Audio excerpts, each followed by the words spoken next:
Russel Wright was an industrial designer who was highly regarded by designers for his innovation in houseware and furniture, especially in terms of materials and aesthetics throughout the 1930s and 1940s. Russel Wright was born in 1904 in Lebanon, Ohio. He had always had an interest in the visual arts and during and after high school studied art. He went to the Cincinnati Academy of Art during high school, where he had learned how to paint from Frank Duveneck, a German painter. He finished high school at the age of 16.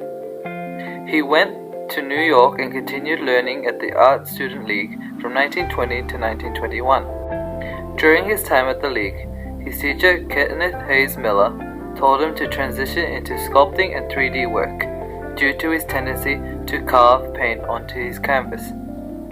In 1921, he attended Princeton to study law. He was unhappy in his course and leaned towards the theater. He was completely engulfed in it and ended up becoming the designer for costumes, props, and sets for several theaters during and after his time at Princeton.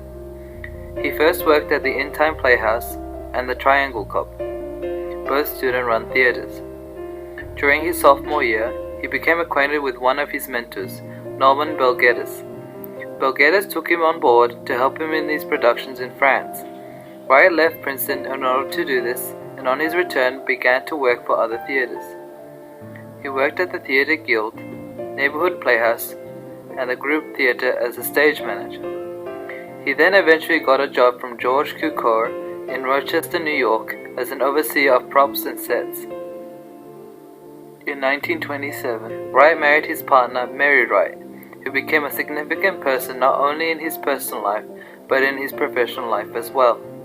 She was his promoter and business partner throughout both their careers and together developed and endorsed Wright's products and innovations. The 1930s were a difficult time as the Great Depression was affecting the economic situation in the US, and home life had taken a shift as well. Factories and industries struggled because of these circumstances and had to rely on the visual appeal of their products. This allowed many designers to flourish, in particular Wright himself.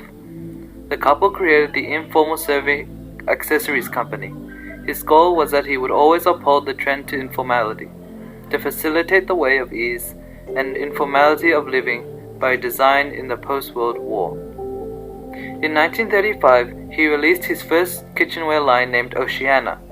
Oceana was a line of kitchenware made from gumwood and was inspired by marine life and Jean Arp. It was manufactured by Cleese Wood Working Company in Michigan.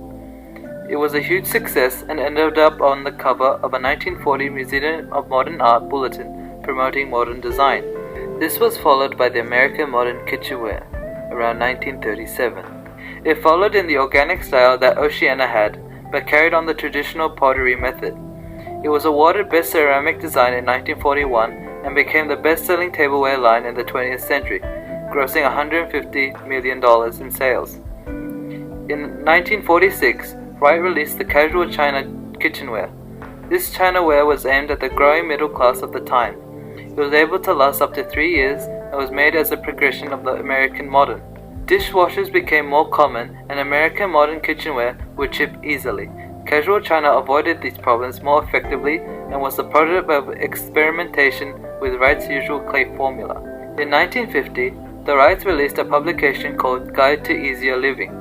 This magazine was used as a self-promotion of their products, but as a guide to accommodate and progress with the modernist movement. After this, Mary passed away in 1952, and Wright continued on with smaller projects. He died in 1976 at the age of 72. He was named a great inspiration and innovator, and who allowed more common materials such as aluminium in his houseware and furniture items, and led the progression of modern movement.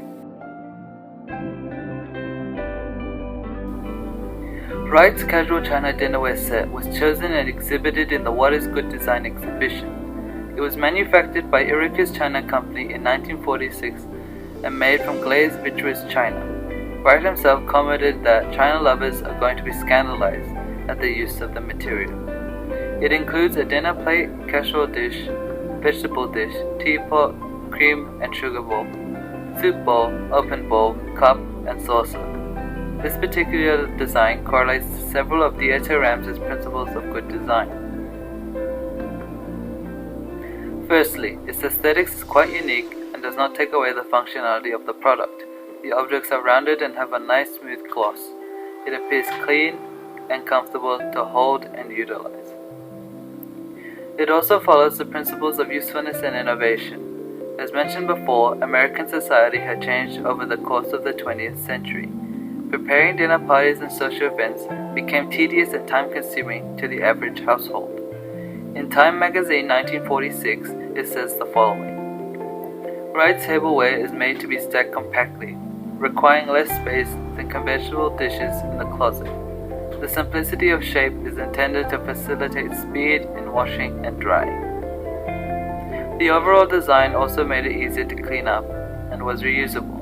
It was far more useful in terms of serving guests, using less dishes, as well as being innovative enough that it creates more space and saves time. The principle of little design. As you can see, the dishes have no engravings or detailed patterns like more traditional china plates and dishes. There are some indents on the lids, but they serve as a feature to easily pick the lid up. Overall, the design is quite simplistic in many aspects, in its form and color.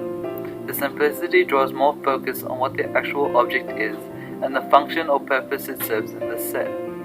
Finally, the design follows the principle of long-lasting. Arguably, this china set has not aged at all. When I first saw this design, my first thought was that it was quite modern by today's standards. Many retail stores today still supply and manufacture this style of kitchenware, and does not really associate with traditional versions, and can be seen in many households today. Even though he's an industrial designer and I am a graphic designer, there are a few things that I have learned from Wright that can help me in the future and with my own design practices. Through my research and new understanding of Russel Wright, it is important to recognize the problems of the age that one lives in and accommodates to its needs. His designs were always created and manifested out of the sheer need for the people throughout the 1930s, 40s, and 50s. I've always worked on my designs diligently, but have not always followed or acknowledged the needs of the common person today. Wright was also a big advocate for simplicity in design.